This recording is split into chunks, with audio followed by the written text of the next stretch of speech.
officiellement depuis quelques minutes, c'est la première station en Pays de la Loire qui intègre une unité de production de biogaz par méthanisation et qui injecte un biométhane 100% renouvelable dans le réseau de distribution exploité par GRDF.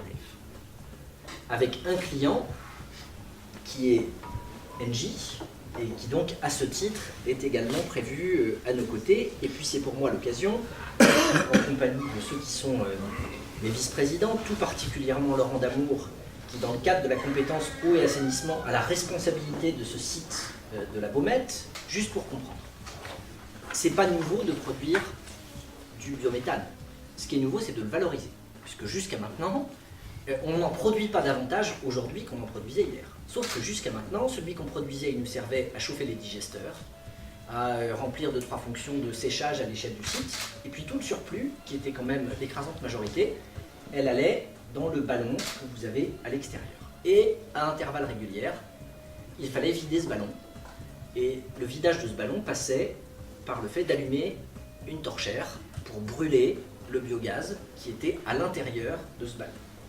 Quand on est arrivé en responsabilité, notre souci a été de se demander comment, dans le cadre de la lutte globale contre les gaspillages ou l'optimisation des ressources publiques, on pouvait faire en sorte de trouver d'autres voies et d'autres moyens.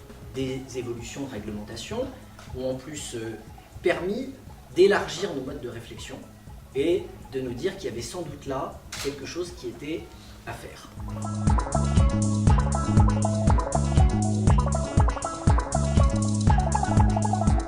Mes équipes et moi-même sommes exploitants de la station d'épuration depuis le 1er mars 2018, donc très récemment. Nous allons mettre en place, au-delà de notre simple exploitation, nous allons mettre en place un panel d'innovation. L'une concerne notamment l'injection du biogaz. Nous devons maximiser la production de biogaz pour Angers-Loire Métropole. Dans ce cadre, nous allons mettre en place un processus de dynamisation du digesteur. C'est-à-dire que nous allons injecter d'une typologie de bactéries dans le digesteur qui vont venir maximiser la production de gaz. Ce dernier, après traitement, sera réinjecté dans le réseau GRDF. Nous allons ensuite pouvoir améliorer nettement les indicateurs de production de biogaz et cela au bénéfice des recettes d'Angers-Loire Métropole.